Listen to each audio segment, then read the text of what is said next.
Guys, welcome back to the channel, welcome back to the vlog. We've got the Toyota Supra here, as you guys know, the 2020 Toyota Supra. We're recording our 4th episode, and the 4th ep centers around getting some dyno numbers with this Australian delivered GTS Supra. As you guys know, Toyota have indicated that this car should be making 340 brake horsepower, and we're gonna put that to the test. We're gonna get some Australian dyno figures, which is very different from the American numbers, because we all know the Yanks overinflate their numbers. Joking, guys. So we're gonna head over to eTuners Motorsport. Check them out on Facebook. I'll have a link to their Instagram and their Facebook below. But if you guys are new to the channel, give this video a thumbs up. Consider subscribing. This is AllThingsEdiz, and we cover everything fitness, business, and automotive. Let's get in the car, head over to eTuners, and check this up on the dyno and see what it makes. Cold start in a 2020 GTS model. Needs an exhaust. Desperately needs an exhaust. As soon as Real Street and Titan Motorsports throw on their blackout sale, I'm definitely going to be on their website to get that dump pipe, the tune, and exhaust. Oh, turn that off. We don't want copyright infringement. Speaking of blackout, we're currently running our blackout sale on doeven.com. Free plug, free shout out. We're running up to 70% off site wide. So, you know, if you're after some new active wear, hit us up. And one of my favorite features, especially for a guy that uses his phone all of the time, the Bluetooth charger. So pop that in there. Today's episode is all about the dyno vlog. As I already said, we're gonna head over to eTuners Motorsport, chuck it up on the dyno, see what it runs, and then I'm gonna give you guys my final thoughts on, you know, the power levels, how fast it ran down the quarter mile, and what's intended next. This is the 4th episode on the 2020 Supra vlog. This is the dyno run. The 3rd episode was the quarter mile run. The 2nd episode was everything that I love and hate about the car, and the 1st episode was the delivery. So if you guys haven't checked out those episodes yet, you can do so. Everything from here on in is about modifying this car and experiencing it for what it is. I have thoroughly enjoyed ownership thus far. We're about to hit 3,000 kilometers on the clock, so that's probably gonna tick over on the dyno run as well. But I've thoroughly enjoyed ownership so far. It's a real driver's car. It feels incredibly compact in here, and it feels really, really responsive. And I love it. I love it. I love that automotive manufacturers are delving into sports car production again. So they get a tick in my book, even though a lot of the internet's hating on the fact that they cross-collaborated this car with BMW. I am fine with collaborations so long as the car coming out is a performance car. Makes it all worthwhile. Guys, if you want to see anything specific from the channel, please let us know in the comments below. All of your feedback matters. Again, if you're enjoying the content, give it a thumbs up straight away, because that helps us in the algorithm and we get seen by more people, and that means I'm going to put more time and effort into the video side of things. But everything goes a long way. You know, I appreciate the support, I appreciate the views, I appreciate all the people that are already liking and disliking, and everyone that's leaving comments. So all of your feedback is important to us, and it just helps us, you know, create content that you guys want to see. So it's a win-win for both of us. So we're almost at eTuners Motorsport, and I just remembered that Elon Musk did his unveiling of the Cybertruck. What do you guys think of the Cybertruck? I think it's hilarious that when they were testing the bulletproof glass, it actually shattered. Not once, but twice. I don't know whether or not this whole thing is a marketing scheme as well. Pre-orders are at $100. Are they artificially inflating, you know, the order amount to inflate stocks? You know, is the design queue a troll? I don't know. What do you guys think? Should we get a Cybertruck? Gordy, how are you, mate? How are you, man? You're on the vlogs? What's going on? Hey! This is Gordy from eTuners Motorsport. He's the one that's going to be putting the car on the dyno. Are you confident in getting this thing to operate? 100%. Yeah? 100%. I'm actually studying how to put it into dyno mode. Awesome. In progress. Perfect. Just sit in, man. We'll see how it goes.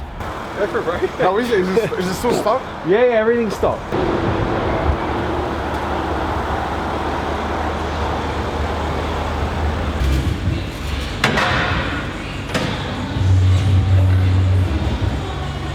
Okay, so apparently in order to get these operating on the dyno, they need to go into dyno mode, and we're currently figuring that out on the fly. Again, this is on an Australian dyno, so the numbers aren't inflated.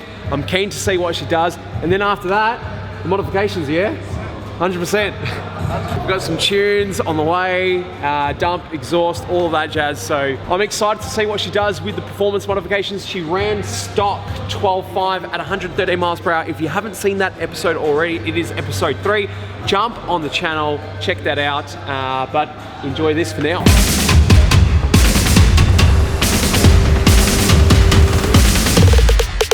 What did you have to do?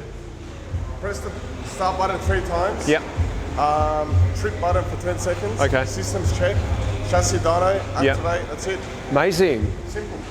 There you go, simple. That's how you get into dyno mode.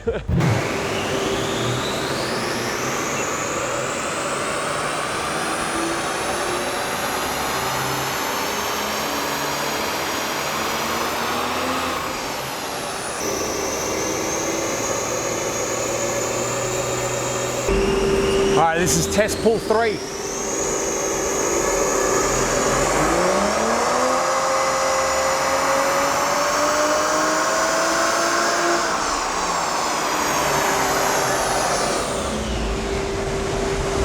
A little bit less. What's happening? That's the true power. Oh, that's the true power, 206 kilowatts. That's how she goes? Yep. At least we've got some baseline now. Exactly. Yeah. There we go, that's how much she makes, 206 rear wheel kilowatts. I'm assuming that's like... That's Flywheel. at the flywheel. In terms of horsepower? 317 rear wheel horsepower. Engine horsepower. Oh, engine horsepower? They said 340 brake horsepower. 340 brake horsepower. And most of the people have been making 340 wheel horsepower. Really? Yeah. And the thing is, like, the Z4 also is quoted at 340 brake horsepower and the same weight, but the Supra gaps it by half a second. What mile an hour did you do at the... 113.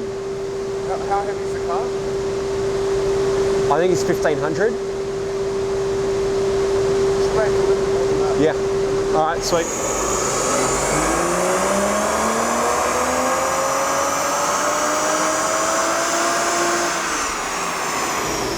Oh, there we go. 211. That's rear wheel kilowatts, 217 rear wheel kilowatts, which is about 240 kilowatts at the engine. I'm unsure what the actual equation is for brake horsepower and wheel horsepower, but we have some baseline numbers.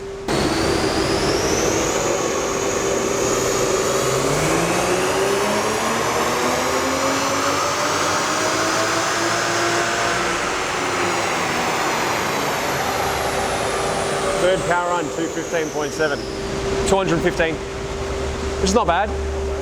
That's Respectable, yeah? Yeah, that's what she makes.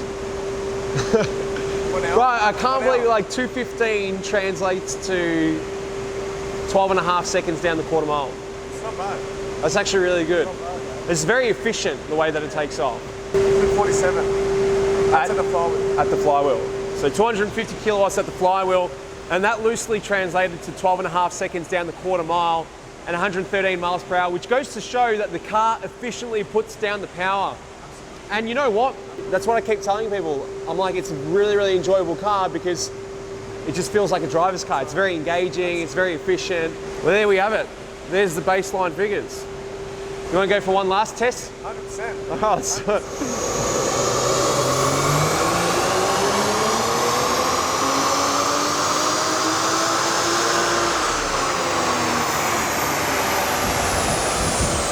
how's she go? 217 on a Dynotech. These are Australian figures, bro. Very accurate. Very accurate, exactly right. All the Americans have overinflated their numbers. Exactly. There we go, 217 kilowatts. Gordy from eTuners Motorsport has, taken it for a spin. What do you think? I love it. You love it? Good baseline figures. That's what we wanted. Now all we need to do is grab the parts that we want to modify, and that's essentially it. True? There's like 3 or 4 cameras going on at the same time. I'm happy. Hopefully you guys are happy. And if you guys haven't already, check out eTuners Motorsport on Instagram and Facebook. Gordy here runs the show. He's an awesome bloke and got some good baseline numbers. Now it's just about modifying, and I'll give you guys my final thoughts on the quarter mile times and the power figures when we get back to the office, yeah? All right, we're back from eTuners Motorsport. We chucked it up on the dyno. She ran some respectable numbers, but I think we've got a little bit more power that we can squeeze out of this platform. especially with basic performance upgrades like a dump pipe, an exhaust and a tune, which is exactly what we're going to be doing. She ran 12.5 seconds down the quarter mile at 113 miles per hour, and it was a stinking hot day, over 30 degrees Celsius at the track, which is about 90 degrees Fahrenheit for every Yank that's watching this episode. I'm happy. I'm personally happy with the car. I love how it drives. Again, I just wish it had a little bit more noise and a little bit more power, but that's everything that we're changing and going to experience with this car. At that point, maybe there is a single turbo upgrade and a build in place. But the one thing that I want to ensure I do with this car is incrementally experience everything that it has to offer. Last time I went from 0 to 100 with the build and didn't get to experience everything in between. And that's something that I don't want to miss out on, especially with this new car, which is incredibly dirty, as you can see. That's not my fault. Look what's being built across the road. Essentially the car gets dirty straight away as soon as I wash it, and it's a black car. So I think in and amongst everything that we're doing, we need to ensure that the car's wrapped and protected. So that might be next as well, but that's an aesthetic upgrade and see how we go. But that's it, I'm out. This is All Things Ediz. If you enjoyed the video, give it a thumbs up, subscribe to the channel, and hope you guys liked what you saw.